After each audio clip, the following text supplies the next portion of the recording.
On behalf of the President, welcome to the White House.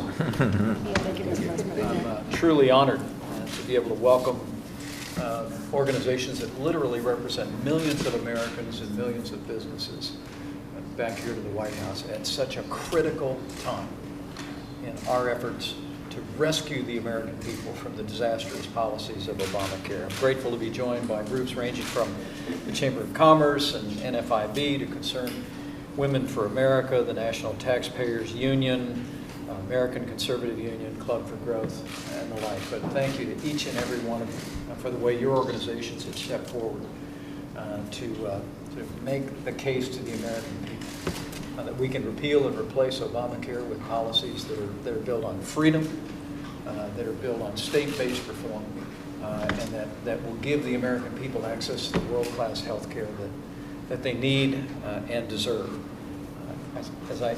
We gather today, we are just a few days away from a critical vote in the Congress, a vote to begin the debate on the repeal and replace of Obamacare.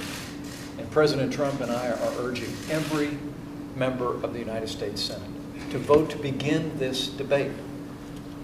Every one of the groups that are gathered here today, the millions that you represent, are here to speak with one voice to say to the Congress, it's time to vote. It's time to act. It's time to get on with a debate to repeal and replace Obamacare. As President Trump said, when members of the Senate gathered here at the White House just a few short days ago, inaction is not an option. And frankly, as the President said, any senator who doesn't vote to begin the debate is essentially telling the American people that they're fine with Obamacare. And that's just unacceptable, because we all know the truth. Obamacare is collapsing all across the country as we speak. It's putting a burden on working families and American taxpayers and job creators all across this nation. We all remember the broken promises of Obamacare. I have Dr. Price here. He and I were both members of Congress when the debate over Obamacare happened in the Congress 7 years ago. I can still hear those promises ringing in my ears, can't you? That's right. If you like your doctor, you can keep it. Not true. If you liked your health insurance, you can keep it. Not true. The cost of health insurance would go down if Obamacare passed. Not true. We all know the facts. Even though we were promised that families would save $2,500 a year in premiums if Obamacare became law, according to our analysis at HHS, the average Obamacare plan today costs nearly $3,000 more than a plan did as recently as 2013. While premiums are soaring, choices are plummeting. Next year, at least 40% of American counties, including 9 entire states, will have only one choice of a health insurance provider, which is essentially no choice at all. And in many jurisdictions around the country, there's not even one choice. So the time has come for Congress to act. The President and I are truly grateful to the organizations represented around here for lending your voices for working families, voices for businesses large and small, to our effort to repeal and replace Obamacare. And we just urge you in the days that remain between now and this vote early next week to reach out to people across this country and let them know that we're close.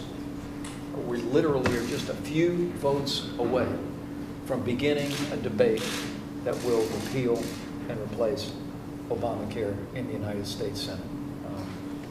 Congress needs to step up. Congress needs to do their job, and every member of the United States Senate should vote to begin the debate to rescue the American people from the disastrous policy of Obamacare, and we are grateful for your support.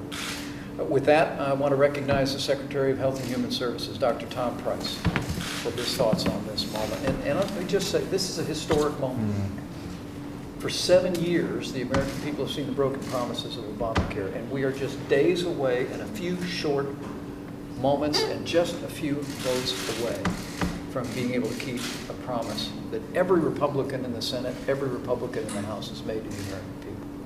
And our message today, our message to each one of you and the groups that you represent is make sure the American people know that it's time for Congress to act, and it's time for the American people to let their voice be heard. There is no voice more powerful in Washington, D.C. than the voice of the American people. Tom?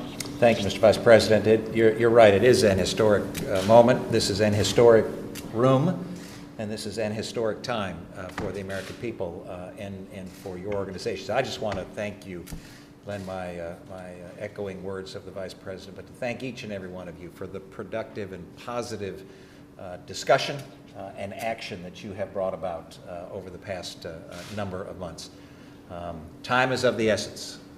The fact is that the American people deserve and demand that Washington addresses their problems and their challenges. And this is a challenge that is not unknown to anybody who's been paying attention at all.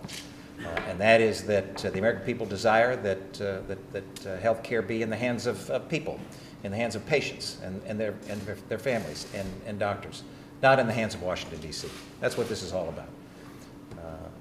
There are decisions that will be made over the next few weeks in states all across this land about what 2018 looks like from an insurance standpoint. And the decision that is made in the next few days in this town will dictate and determine what those decisions will be. So as people are wont to say, this problem demands an act of Congress. And so it's an act of Congress that must happen. And we, once again, just can't thank you all enough for being that positive and productive influence on this discussion and this debate. Thank you. Thank you, Tom. Let's send a very clear message in the days ahead that the beginning of the end of Obamacare is when Congress votes to start the debate on a bill that will repeal and replace this disastrous policy. Early next week, every Republican in the Senate will be called upon to vote to begin the debate.